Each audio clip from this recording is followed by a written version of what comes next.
샬롬, 기도함으로 4월 3일 온라인 새벽 기도 시작하겠습니다.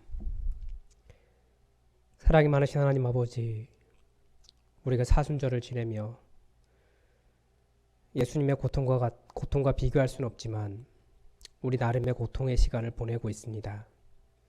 교회가 문을 열지 못하고 온 나라가 함께 모이지 못하고 굉장히 뒤숭숭한 가운데 그렇게 시간을 보내고 있습니다. 하나님, 그러함에도 이렇게 주의 말씀을 들을 수 있는 시간과 기회를 우리에게 주시니 감사하고, 우리가 계속해서 주님의 뜻을 찾아갈 수 있도록 우리를 도와주셔서 감사합니다. 이 사순절 기간 말씀으로 기도하는 것에 대해서 계속 말하고 있는데, 하나님, 우리가 말씀을 볼 때마다 정말 예수님께서 우리에게 말씀하시는 것을 온전히 드러낼 수 있도록 우리의 영적인 귀를 열어 주시옵소서. 주께서 은혜 주시길 원하오며 예수님의 이름으로 기도드립니다. 아멘. 오늘 우리에게 주신 하나님 말씀은 마태복음 15장 21절에서 28절까지의 말씀입니다. 마태복음 15장 21절에서 28절까지의 말씀입니다. 제가 하나님의 말씀을 받들어 읽겠습니다. 예수께서 거기서 나가사 두로와 시돈 지방으로 들어가시니 가나안 여자 하나가 그 지경에서 나와서 소리질러 이르되 주 다윗의 자손이여 나를 불쌍히 여기소서. 내 딸이 흉악하게 귀신 들렸나이다 하되 예수는 한 말씀도 대답하지 아니하시니 제자들이 와서 청하여 말하되 그 여자가 우리 뒤에서 소리를 지르오니 그를 보내소서. 예수께서 대답하여 이르시되 나는 이스라엘 집의 어린 양 외에는 다른 데로 보내심을 받지 아니하였노라 하시니 여자가 와서 예수께 절하며 이르되 주여 저를 도우소서. 대답하여 이르시되 자녀의 떡을 취하여 개들에게 던짐이 마땅하지 아니하니라. 여자가 이르되 주여 올소이다마는 개들도 제 주인의 상에서 떨어지는 부스러기를 먹나이다 하니 이에 예수께서 대답하여 이르시되 여자여 내 믿음이 크도다. 내 소원대로 되리라 하시니 그때로부터 그의 딸이 나으니라. 아멘. 지난 한 주간 새벽 기도 시간을 통해서 말씀으로 기도하는 법에 대해서 나누었습니다. 어려운 것 같지만 또한 쉽기도 하고요. 또 어떤 면에서는 굉장히 분별이 필요한 것이기도 합니다. 왜냐하면 우리는 주님의 말씀을 들었다고 하지만 사실은 어떻게 잘못하면 계속해서 내 스스로와 대화하는 그런 일을 할 수 있기 때문에 그렇습니다. 그래도 여러분이 성경 말씀을 읽고 여러분 안에 계신 성령님의 음성을 강력하게 사모하며 열심히 찾아가면 여러분에게 성령님의 음성이 들릴 줄 믿습니다. 분명히 아시게 될 겁니다. 오늘은 앞으로도 가끔 이런 말씀으로 기도하기에 대한 말씀을 드리겠지만 이 한 주간을 정리하는 말씀으로 이 가나안 여자에 대한 성경 말씀을 가지고 왔습니다. 여러분이 오늘 하루 시간을 내시고 가장 고요한 여러분의 골방으로 들어가셔서 아니면 교회에 오셔서 여러분 각자에게 말씀하시는 주님의 음성을 들어보시기 바랍니다. 제가 어떻게 기도했는지 저도 뭐 길게 기도한 건 아니기 때문에 오늘 가지고 온 말씀이니까요. 그렇지만 저의 짧은 기도를 함께 나누려고 합니다. 어쨌든 기도에 대해서 가장 근본적인 것을 가르쳐 주는 것은 이 본문이에요. 부르짖으라는 거죠. 그래도 제가 기도한 내용을 함께 나누려고 합니다. 굉장히 창피한 제 마음이기 때문에 여러분이 용서를 많이 하고 들으셔야 되고요. 최 목사가 굉장히 연약한 사람이구나. 여러분 용납해 주셔야 됩니다. 우선 이 본문은 우리가 많이 들어본 본문입니다. 보통 성경을 읽으면 우리는 핵심 주제를 찾습니다. 이 본문이 강력하게 말하는 것은 28절에 기록된 내 믿음이 크도다. 내 소원대로 되리라 일 것입니다. 이 여인처럼 강력하게 간절하게 부르짖어 기도하라는 그런 메시지를 들을 수 있습니다. 기도에 대해서 근본적인 것은 이게 맞아요. 사실은. 왜냐하면 우리 상황이 그만큼 절박하기 때문입니다. 그리고 말씀을 붙잡고 잠잠하게 골방으로 들어가 깊게 묵상하며 주님의 음성을 드러낼 여유가 없는 것이 우리 삶의 현실일 수 있어요. 정말 우리의 상황은 이 여인처럼 딸이 흉악한 귀신 들린 것과 같이 지독하고 억장이 무너지는 그런 삶일 수 있다는 겁니다. 그렇기 때문에 이 여인처럼 부르짖는 것이 사실은 맞아요. 기도하는 자세는. 그래서 이런 기도도 사실은 필요합니다. 우선 본문의 지리적 배경에 대해서 알아야 합니다. 예수님께서 가셨던 두로와 시돈 지방은 갈릴리 위쪽에 있는, 그러니까 이스라엘이 길쭉하게 있는데 그 위쪽에 이스라엘을 벗어난 이방 지역입니다. 그러니까 이스라엘 바깥 지역, 이방인의 지역입니다. 저도 이 본문을 읽으면서 너무나 쉽게 이 여인의 입장에 섰습니다. 이 여인처럼 한다고 무릎 꿇고 엎드렸습니다. 저에게 이 여인의 마음을 달라고 먼저 기도했습니다.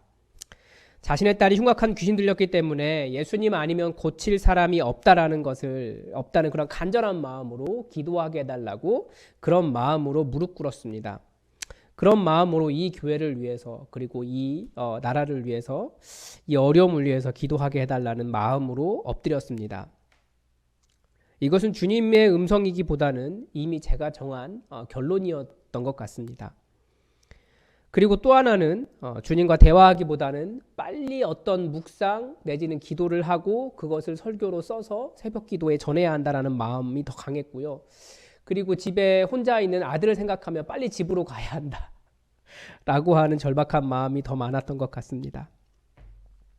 그런데도 저에게 걸린 예수님의 말씀이 하나가 있었습니다. 나는 이스라엘 집에 잃어버린 양 외에는 다른 데로 보내심을 받지 아니하였노라. 예수님에게 왜 이렇게 가혹하고 매정하게 말씀하셨는지 물었습니다. 예수님은 능력이 없는 것도 아니고 흉악한 귀신 들린 어린 딸의 고통과 그것을 봐야 하는 어머니의 쓰라린 마음을 아시면서 왜 그것을 모른 채 하셨습니까? 물었습니다. 그러니까 저는 이 말씀에 걸린 겁니다. 주님께서 제게 하고 싶은 말씀이 바로 이 구절이었던 겁니다. 그런데 예수님은 한 번 더 매정하게 말씀하셨습니다. 자녀의 떡을 취하여 개들에게 던짐이 마땅하지 아니하니라. 저는 자존심이 상했습니다. 제가 개와 같아서 제가 그렇게 울부짖는 기도에 응답하지 않으십니까?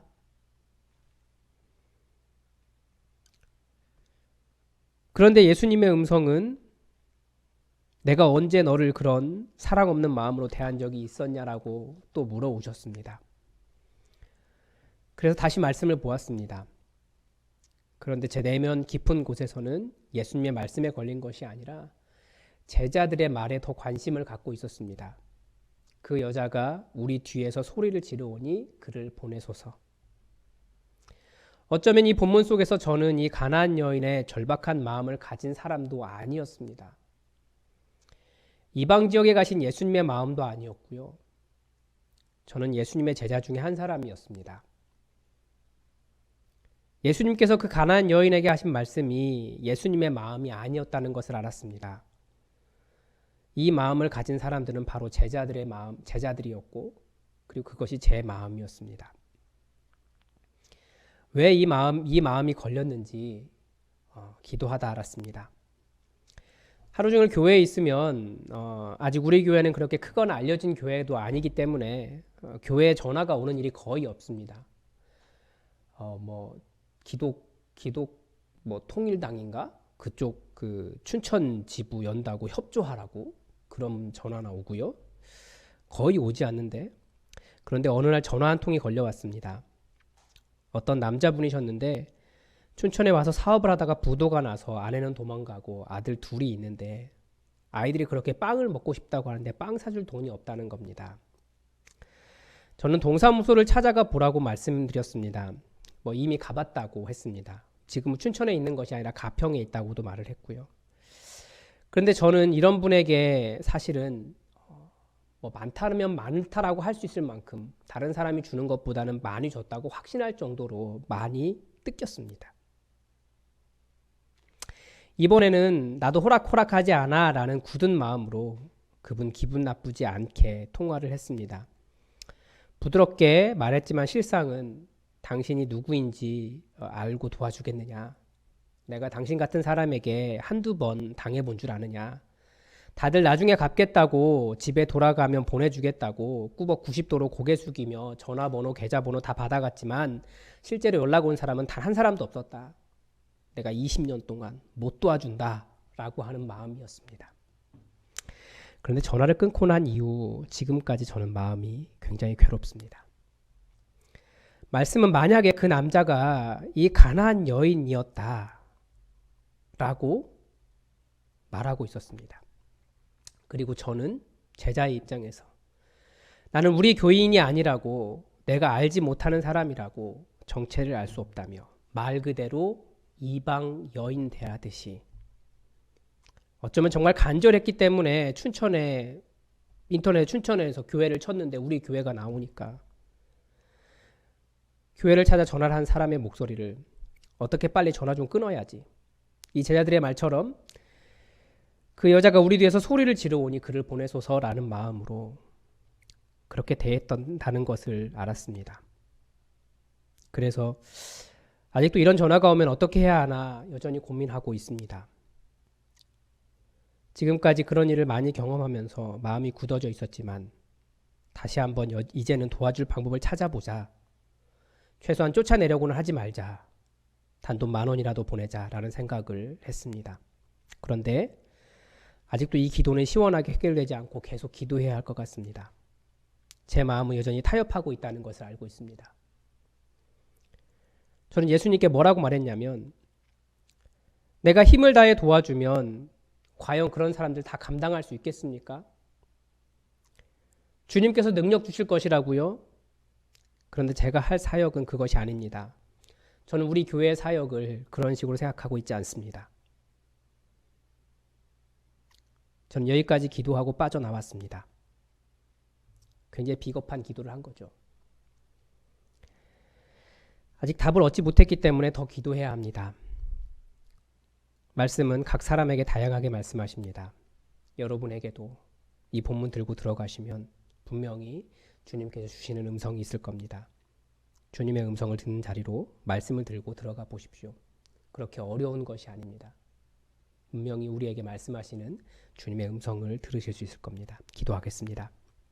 하나님, 오늘 일주일 동안 말씀과 함께 기도하기에 대해서 말씀을 나눴습니다. 이제 우리 각자가 주의 말씀을 들고 기도의 자리로 나아가게 될 텐데, 아버지, 말씀을 읽을 때마다 우리 영혼을 만지시며 우리에게 말씀하시는 주님의 음성을 들을 수 있도록 하나님 우리와 함께하여 주시옵소서. 이것이 어렵거나 무거운 작업이 아니라 정말 진지하게 주님 앞에 서서 우리의 허물을 돌아보며 또 우리에게 말씀하시는 주님의 음성에 도전받으며 주님의 뜻을 이루어갈 수 있도록 도와주시옵소서. 때로는 우리의 연약한 모습, 우리의 부족한 모습을 보이게 된다 할지라도 부끄러워하지 아니하고 능력 주시는 주님께 더욱더 의지하며 주님의 일들을 찾아갈 수 있도록 도와주시옵소서. 주님, 우리가 연약합니다. 많이 부족합니다. 주님, 우리가 함께하여 주셔서 능히 감당할 수 있는 넉넉한 믿음 허락하여 주시옵소서. 주께서 은혜 주시길 원하오며 예수님의 이름으로 기도드립니다. 아멘. 우리 교회의 기도 제목 가지고 함께 기도합시다. 우리가 밤 9시가 되면 우리 멈춰진 일상처럼 함께 기도하자고 말씀드렸습니다. 여러분의 골방으로 들어가 함께 기도해 주시기 바랍니다. 이 코로나 사태가 빨리 끝날 수 있도록 우리가 교회의 문을 열고 함께 만나서 기쁨 가운데 주님을 찬양하며 예배드리는 날을 속히 허락해달라고 기도해 주시기 바랍니다. 그리고 이 땅에 정말 어려운 분들이 많이 계신 것 같아요. 특히 코로나 사태로 인해서 공장이 문을 닫고 드디어 하나씩 어려움이 닥치고 있는데, 그런 어려움들 다 이겨나갈 수 있게 해달라고 힘주시도록, 또 우리 주변에 있는 사람들 우리가 도울 수 있는 방법도 또 가르쳐달라고 우리 함께 기도합시다. 하나님께서 우리 교회를 이 춘천 땅에 보내신 이유가 있는 줄 아는데 그 일을 잘 감당하는 교회 될 수 있도록 기도해 주시기 바랍니다. 우리 다 함께 기도하겠습니다.